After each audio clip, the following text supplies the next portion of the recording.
Jerusalém, uma cidade dividida pela religião. No ano de 1187, um poderoso exército muçulmano se posiciona nos portões da cidade. Seu chefe é um carismático senhor da guerra. Ele lançou uma jihad, uma guerra santa para retomar a cidade do controle cristão. Em momento algum, os muçulmanos aceitaram que o resultado fosse outro que não a retomada de Jerusalém. Enquanto os cristãos se preparam para o banho de sangue que cairá sobre eles, as ações de um guerreiro muçulmano ecoarão pelos séculos a seguir. Um paladino islâmico se erguerá e influenciará as regras da guerra ao abrirmos os arquivos confidenciais de Salah al-Din Yusuf ibn Ayyub, Saladino.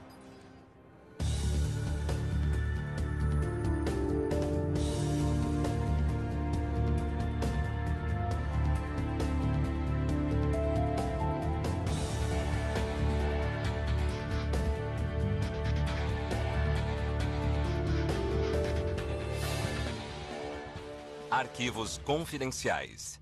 Saladino. Cairo, 1167. Um jovem nobre muçulmano está no Egito a serviço militar. Seu nome é Salah al-Din e foi enviado de Damasco, capital da Síria, para apoiar o fraco regime egípcio contra a ameaça dos cruzados europeus.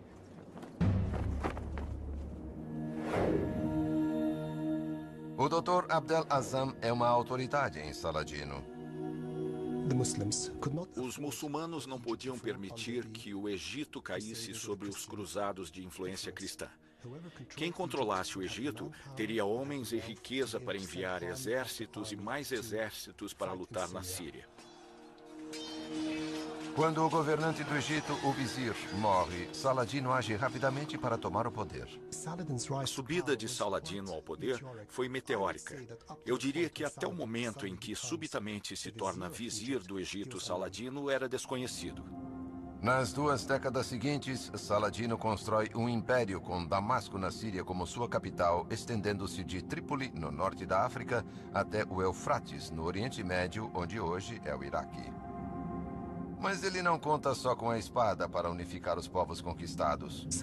Saladino era um homem de grande sinceridade em sua crença religiosa. Ele se destacava por sua compreensão, caridade, generosidade, paciência, empenho e coragem. Saladino, muçulmano suni devoto, constrói escolas religiosas chamadas madrasas por todo o seu império. Madrasas são fundamentalmente escolas de lei. A força da madrasa é ter criado um ponto de vista islâmico uniforme. Ela criou uma rede de trabalho social, criou grandes laços de amizade, de conhecimento, de troca de cartas.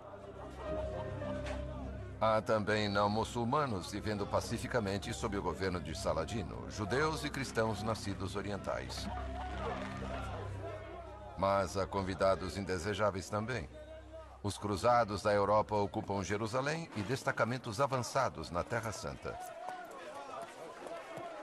Carol Hillenbrand é professora emérita de estudos islâmicos na Universidade de Edimburgo. Jerusalém é considerada a terceira cidade mais santa no Islã, depois de Meca e Medina. E lá existem 2 monumentos sagrados: o Domo da Rocha e a Mesquita Aqsa. Mas Jerusalém é também sagrada para os cristãos como local da crucificação e ressurreição de Cristo. Os cruzados ocupavam a cidade desde 1099, mais de meio século depois que o Papa Urbano II ordenou que acabasse com 400 anos de ocupação muçulmana, matando indiscriminadamente muçulmanos, judeus e cristãos não católicos. Os muçulmanos foram pegos de surpresa. Eles não faziam ideia de quem era o inimigo, não entendiam a natureza do inimigo e não estavam em posição de reagir por causa da divisão. Até Saladino, não houvera uma resistência efetiva aos cruzados. Finalmente, a indignação começou a se espalhar a partir das escolas religiosas, as madrasas. A verdadeira reação ao que estava acontecendo e o que acontecera em Jerusalém surgiu dos estudiosos religiosos. Foram eles que muito cedo entenderam as implicações. Os cruzados estavam vindo para se estabelecer e criar seu reino no coração do mundo muçulmano. Tendo encontrado pouca oposição muçulmana, os cruzados criaram na Terra Santa o que chamam de Reino de Jerusalém. Entre as fileiras cristãs, existem duas ordens zelosas de monges guerreiros conhecidas como os Cavaleiros Templários e os Cavaleiros Hospitalários. Para Saladino, eles são o inimigo supremo. Os hospitalários e os templários eram impulsionados pela visão das cruzadas de não mostrar misericórdia em favor dos muçulmanos. E isso era um sentimento recíproco por parte de Saladino.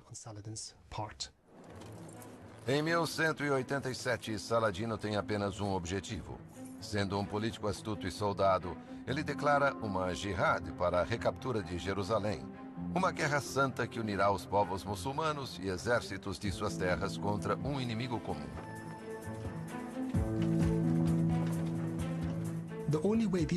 A única forma desses exércitos lutarem juntos é uma jihad.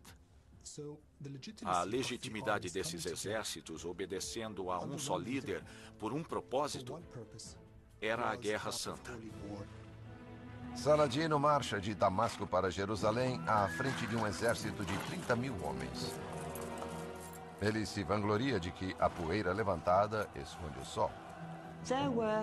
Havia recitantes do Corão, juízes religiosos, e havia o sentimento de uma guerra religiosa. Um sentimento que nos primeiros dias da cruzada foi sepultado nos corações dos muçulmanos. No lado de Saladino, há um especialista na lei islâmica Sharia, pronto para aconselhar sobre as regras da guerra. Seu nome é Ibn Shaddad, e ele escreverá um relato da vida de Saladino ainda hoje usado pelos estudiosos. Um manuscrito original é mantido aqui, na mesquita de Aqsa, em Jerusalém.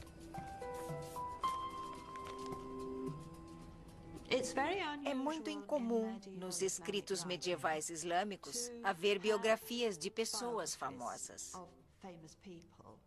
Baha a-Ibn Shaddad era seu conselheiro religioso. É do relato de Shaddad que sabemos tanto sobre Saladino. Em julho de 1187, Saladino chegou ao Mar da Galileia, rodeando o posto avançado cristão em Tibérias. Indo em sua direção, o exército cruzado sob o rei de Jerusalém, Guy de Lusignan. Para sinalizar o apoio de Deus, os cristãos carregam um fragmento da cruz verdadeira. Rafi Lewis é arqueólogo de campos de batalha da Universidade de Haifa. A ideia era basicamente marchar contra Tibérias e retomar a cidade das mãos de Saladino. Mas Saladino tem uma armadilha preparada para eles. Conhecedor do cenário, ele usa em seu favor. Ele capturou e agora controla as principais fontes de água da região da Galileia.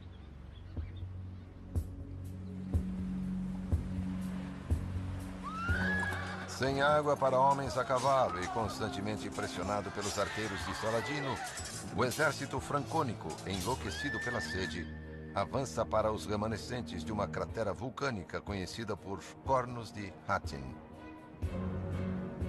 Os cruzados são impelidos para lá. Rafi acha que Saladino planeja usar o terreno para separar a infantaria cruzada de sua cavalaria. A infantaria está deixando o conjunto principal de cavaleiros para trás, subindo os cornos de Hattin, tentando encontrar refúgio nessa montanha e deixando a maior parte dos cavaleiros para ser massacrada pelos muçulmanos. Rafi acredita que uma característica dos cornos de Hattin teve um papel crucial na batalha, uma muralha de rochas intransponível para cavaleiros montados. Remanescentes da muralha ainda hoje podem ser vistos. Saladino empurrou os cavaleiros contra essa muralha, que não podia ser atravessada a cavalo. E basicamente, a 100 metros abaixo de nós, foi onde a carnificina aconteceu. Foi onde tudo terminou. Com os cavalos mortos ou feridos, os cavaleiros são uma presa fácil para os muçulmanos. A maestria estratégica de Saladino e seu conhecimento do terreno deram-lhe uma vitória total. O fragmento da cruz verdadeira é apreendido e são capturados Guy, o rei de Jerusalém, e um odioso cruzado chamado Renaud de Chatillon, um homem que Saladino havia jurado matar. Renaud Chatillon quebrara muitas tréguas e tinha atacado os muçulmanos quando havia trégua entre os dois acampamentos. Com os dois cativos trazidos à sua presença, o devoto Saladino age de acordo com os ensinamentos islâmicos. Para sua surpresa, Saladino estende sua hospitalidade a Guy, oferecendo-lhe um copo de água fresca. Depois que Guy tinha bebido, passou o copo de água a Renaud Chatillon. De acordo com a tradição muçulmana, uma oferta de hospitalidade é uma oferta de proteção. Saladino repreende Guy por passar o copo a Renaud. Sua primeira resposta a Guy foi que ele lhe ofereceu de beber. Não fora Saladino a oferecer seu cavalheirismo. Saladino desembainha a espada e fere Renaud profundamente no pescoço.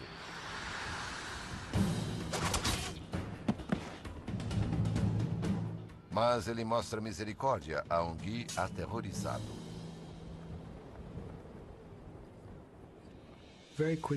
Rapidamente, Saladino o acalma, dizendo que reis não matam reis.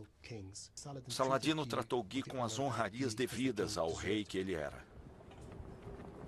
230 templários e hospitalários detestados são entregues a clérigos muçulmanos. Mais uma vez, Saladino age de acordo com as regras de guerra muçulmanas. Quando chegou a hora do tratamento de hospitalários e templários, ofereceram-lhes escolher, como era normal, aceitar o Islã ou morrer. E sendo de ordens militares, eles recusaram. Com o exército de Guy destruído, Saladino está livre para tomar Jerusalém virtualmente sem oposição. E 2 meses após sua retumbante vitória em Hattin, as forças de Saladino chegam aos muros da cidade de Jerusalém. Lá dentro, o terror. Mães temem por suas filhas, enquanto o povo se prepara para a morte ou a escravidão que certamente virão. Mais uma vez, o comportamento de Saladino confunde as expectativas. Ele oferece clemência. Ele permite que os cruzados partam. Pede resgate de acordo com o gênero dos habitantes e recolhe esses montantes. Não apenas suas vidas foram poupadas, como ficaram livres da escravidão com a condição de que deixassem a Terra Santa para sempre. Muitos voltam para a Europa com histórias de Saladino, um guerreiro muçulmano com mais cavalheirismo do que qualquer cavalheiro europeu. É material para lendas. Ele é um nobre selvagem, digamos.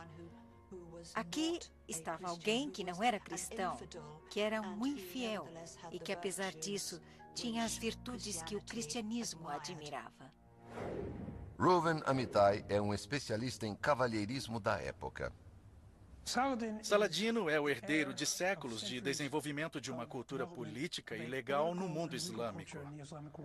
Muita coisa é baseada no Sharia, o Código de Justiça Islâmico, que foi banido no 8º, 9º e 10º séculos. Na Europa, Saladino se torna um modelo para um código de honra dos cavaleiros. Em 1825, seu cavalheirismo é exaltado na novela épica das Cruzadas, O Talismã, de Walter Scott. Em Jerusalém, Saladino começa a lavar os locais sagrados do Islã com água de rosas. Amparados pelos ensinamentos islâmicos de respeitar judeus e cristãos, peregrinos são livres para a adoração, desde que paguem um imposto conhecido como jizya. Mas assim como os chamados para as preces soam mais uma vez dos minaretes de Jerusalém, Saladino sabe que os cruzados voltarão. O horror desse evento cataclísmico para o cristianismo ocidental é simbolizado pelo Papa da época, morrendo logo depois, alegadamente, de tristeza. O novo Papa, quando assumiu, imediatamente iniciou uma nova cruzada para reaver Jerusalém. O rei Ricardo I da Inglaterra responde ao chamado do novo Papa, Gregório VIII. Guerreiro destemido que conquistara o apelido de Coração de Leão, Ricardo se une aos cruzados para sitiar o porto de Acre, tomado pelos muçulmanos. Mas os sitiados já estavam nessa condição por Saladino. Muitos cristãos quebraram a promessa feita a Saladino de deixar a Terra Santa para sempre. Em seu acampamento, as doenças são comuns. O lugar cheirava muito mal. Estava claro que os cruzados não tinham os mesmos padrões de higiene dos muçulmanos. O próprio Ricardo cai doente. E novamente Saladino confunde os cristãos com sua caridade. Sabendo da doença de Ricardo, ele lhe envia frutas e água. Havia algo político por trás disso. Ele também estava enviando uma mensagem para os cristãos e os cruzados que vieram para a sua terra. Ele estava no controle da situação. Agora, o acampamento do rei Ricardo está cheio de histórias sobre o cavalheirismo de Saladino. Quando uma criança cristã é roubada por um grupo de muçulmanos buscando escravos, os cruzados dizem à mãe para apelar diretamente a Saladino pelo seu retorno seguro. E ela vai a Saladino.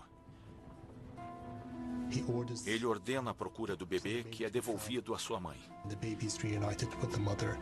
Essas histórias não são lendas, são fatos históricos. É outro ato que alimentará a reputação de Saladino na Europa. Ele é retratado como um homem generoso, ou, positivamente falando, um homem de palavra. Mas o cavalheirismo de Saladino custou-lhe caro em Acre. Restabelecido, Ricardo leva novo ímpeto ao ataque dos cruzados, que acabou em 2 anos de sítio da fortaleza litorânea.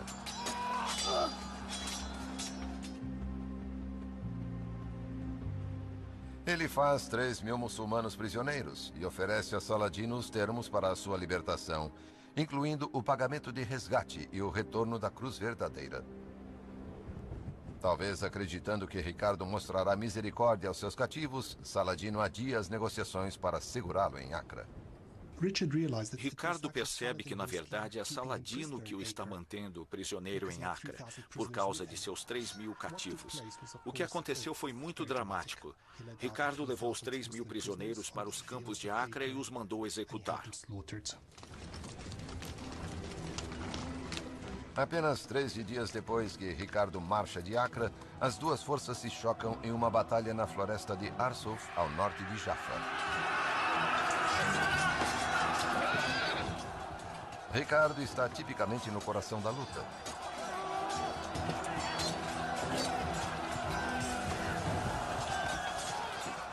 Mas quando o cavalo do rei inglês é morto, o código de honra de Saladino ultrapassa seu desejo de aproveitar a vantagem. Apesar da atrocidade dos cruzados em Acre, Saladino envia a Ricardo não uma, mas 2 montarias em substituição. Uma ação que quase certamente o levou à derrota avassaladora.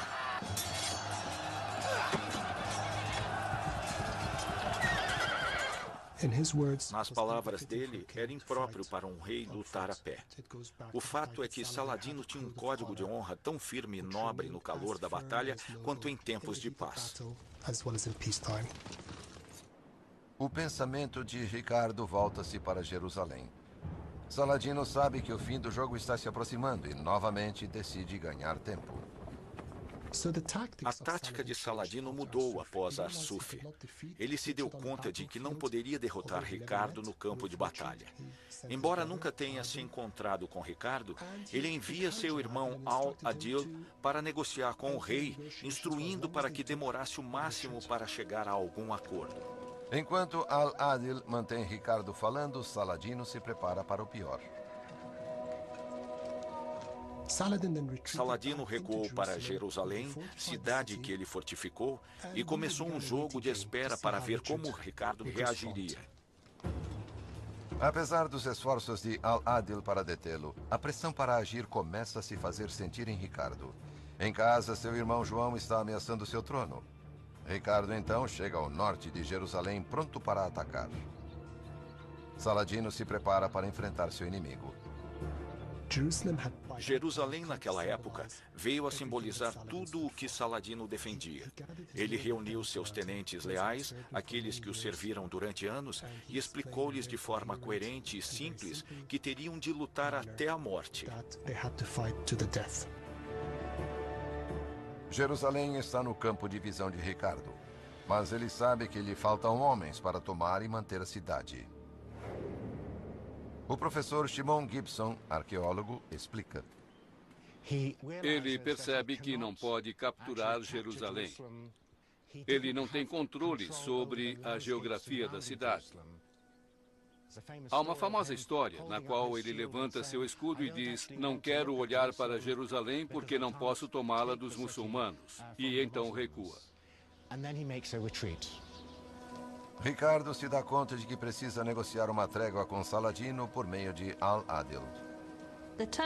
Os termos do Tratado de Jaffa, em 1192, são: a cruz verdadeira será devolvida aos cruzados.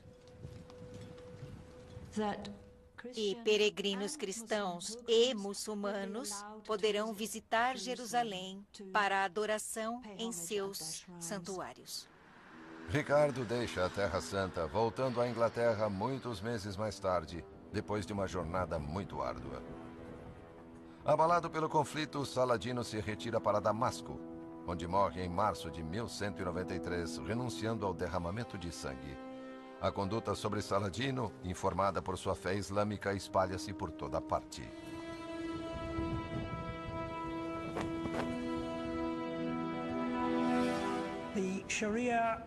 O Sharia, a lei islâmica, define claramente como se comportar antes, durante e depois de uma batalha. E não há dúvida de que isso influenciou grandemente Saladino. Isso era percebido por seus oponentes de forma positiva. E Saladino era visto como um contendor honrado, honesto e digno. Acho que essa imagem chegou ao mundo ocidental. O legado de Saladino de misericórdia e compaixão ecoa até hoje nos campos de batalha. Ele inspirou o código medieval do cavalheirismo europeu.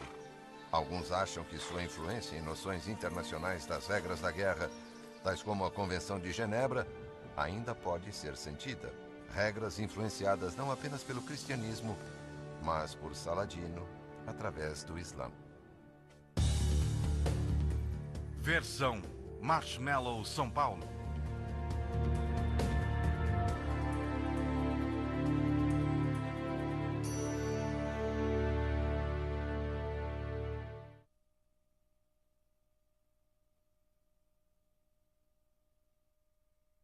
Islâmico uniforme. Ela criou uma rede de trabalho social, criou grandes laços de amizade, de conhecimento, de troca de cartas. Há também não muçulmanos vivendo pacificamente sob o governo de Saladino, judeus e cristãos nascidos orientais. Mas há convidados indesejáveis também. Os cruzados da Europa ocupam Jerusalém e destacamentos avançados na Terra Santa. Carol Hillenbrand é professora emérita de estudos islâmicos na Universidade de Edimburgo. Jerusalém é considerada a terceira cidade mais santa no Islã, depois de Meca e Medina. E lá existem 2 monumentos sagrados: o Domo da Rocha e Jerusalém, uma cidade dividida pela religião. No ano de 1187, um poderoso exército muçulmano se posiciona nos portões da cidade. Seu chefe é um carismático senhor da guerra. Ele lançou uma jihad, uma guerra santa, para retomar a cidade do controle cristão. Em momento algum, os muçulmanos aceitaram que o resultado fosse outro que não a retomada de Jerusalém. Enquanto os cristãos se preparam para o banho de sangue que cairá sobre eles, as ações de um guerreiro muçulmano ecoarão pelos séculos a seguir. Um paladino islâmico se erguerá e influenciará as regras da guerra. Era desconhecido. Nas 2 décadas seguintes, Saladino constrói um império com Damasco na Síria como sua capital, estendendo-se de Trípoli, no norte da África, até o Eufrates, no Oriente Médio, onde hoje é o Iraque. Mas ele não conta só com a espada para unificar os povos conquistados. Saladino era um homem de grande sinceridade em sua crença religiosa. Ele se destacava por sua compreensão, caridade, generosidade, paciência, empenho e coragem. Saladino, muçulmano suni devoto, constrói escolas religiosas chamadas madrasas por todo o seu império. Madrasas são fundamentalmente escolas de lei. A força da madrasa é ter criado um ponto de vista. Ao abrirmos os arquivos confidenciais de Salah al-Din Yusuf ibn Ayyub, Saladino.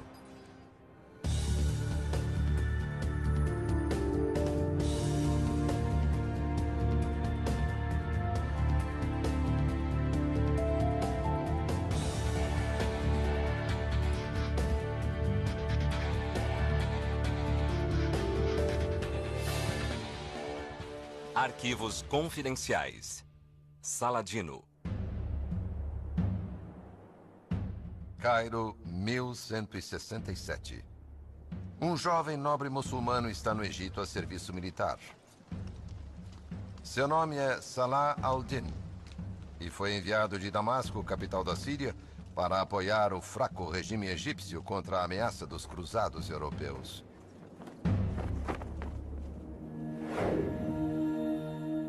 O Dr. Abdel Azam é uma autoridade em Saladino. Os muçulmanos não podiam permitir que o Egito caísse sobre os cruzados de influência cristã. Quem controlasse o Egito teria homens e riqueza para enviar exércitos e mais exércitos para lutar na Síria. Quando o governante do Egito, o vizir, morre, Saladino age rapidamente para tomar o poder. A subida de Saladino ao poder foi meteórica. Eu diria que até o momento em que subitamente se torna vizir do Egito, Saladino